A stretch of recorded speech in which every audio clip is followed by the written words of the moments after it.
esses padrões de vínculo, como eles se referem à relação com os nossos pais, é muito importante a gente se lembrar que por mais que os nossos pais possam e com certeza cometeram erros, negligências, ausências, enfim, também devido às feridas de vínculo que eles trazem, né? A gente às vezes acaba dentro de um circuito de atuação e reatuação de gerações, né? Feridos por feridas anteriores, né? Vítimas de trauma de pessoas que sofreram trauma, enfim, como uma sequência. A gente também precisa lembrar que a maneira como a gente recebe as experiências da vida e a maneira como a gente vai alquimizar elas em nós mesmos, que as interpretações, os aprendizados vão acontecer, não é uma coisa linear, não é uma coisa, se aconteceu A pessoa vai sentir B. Tem um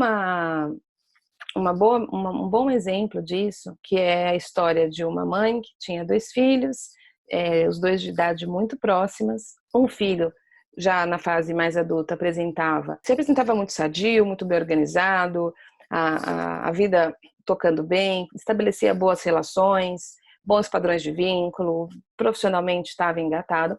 E o outro, o oposto, bastante inseguro, tinha traços depressivos, tinha dificuldade em relações, completamente oposto. E essa mãe se perguntava o que tinha acontecido, que um tinha, entre aspas, ido tudo bem, parecia que estava indo bem, e o outro, né, tinham todos esses desafios, todas essas feridas, todas essas dificuldades. O que ela tinha feito? Se na visão dela, ela tinha dado o mesmo tipo de educação, de relação, de cuidados com ambos. Inclusive eles ficavam no mesmo quarto. E aí o profissional vai perguntando para ela como é que era a sua maneira de demonstrar afeto para os seus filhos. Eu sempre falei para eles o tempo todo que eu os amo, que eles são a razão da minha vida. Toda noite eu sempre, antes de dormir, ia lá, contava uma história e no final eu amo vocês, vocês são minha vida. Ok. E como é que era o toque? Aí ela, que toque? Você abraçava, você beijava? Não, eu não tenho facilidade com isso. Ela teve uma criação de pouco contato físico, né? Esse negócio de pegar no colo, ficar muito tempo no colo, etc. Não. O contato físico era mais para vou trocar, vou dar uma mamar, vou botar a roupa, vou tirar a roupa. Esse toque de afeto não existia, então ela não tinha esse repertório, então ela não tinha essa relação com os filhos. E o que é interessante, quando essa pessoa foi buscando compreender o que havia acontecido com as crianças, ela também pôde perceber através do relato da mãe que o filho que se sentia seguro, que se sentia pronto para a vida, que se percebia, né, mais funcional em seus padrões, ele recebia o canal mais desenvolvido de percepção dele de sentido era a audição. Então, a maneira como ele recebe a informação e prioriza a informação é um canal mais auditivo. Então, ouvir o que a mãe dizia o atendia em sua necessidade. A gente interpreta o mundo pelos sentidos, pela visão, pela audição, pelo tato, pelo olfato, pelo paladar. A gente interpreta o mundo na composição desses elementos, né? Pelo nosso sentir, pelo nosso perceber.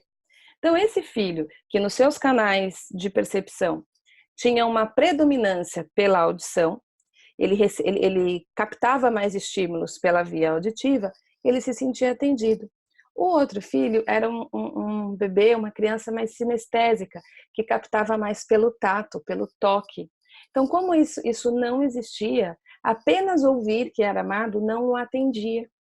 E ele se sentia, talvez ele não se sentisse tão visto, tão percebido, tão vinculado, a sua relação de apego era mais deficiente, né, na capacidade de o que ele recebia realmente atender à necessidade, ou seja, não conectou, a mãe não conseguiu perceber que ele precisava de outro tipo de relação, e aí desenvolveu esses elementos mais difíceis aí na sua funcionalidade da vida. Então, o que eu quero trazer com essa história dessa mãe? Que cada ser humano também tem a sua maneira de receber o que é vivido. Então, Às vezes, a maneira como eu recebi a relação, às vezes não, somando, como os meus pais me deram afeto, mais, né, com a fórmula, mais a maneira como o meu sistema, o meu organismo, as minhas predisposições recebem e alquimizam isso, é que resultam naquilo que a gente vai perceber como os nossos padrões. Então é uma soma, não é só culpa, responsabilidade, seja lá o que for, dos nossos pais. É uma soma de fatores, né? É uma conjunção de fatores. Compreender isso também é muito importante para que a gente consiga, dentro da nossa própria história, assumir, reconhecer o que não foi bom, o que faltou, o que possivelmente provocou determinados aprendizados em nossos padrões, que isso é resultado dos meus processos internos, né? Que a gente possa liberar os nossos pais e as nossas mães de qualquer culpa, de qualquer castigo por determinadas falhas terem acontecido e sim terem me ferido, né? Ao mesmo tempo que a gente faz essa liberação, a gente também precisa reconhecer o que foi ferido e cuidar do que foi ferido, como foi ferido.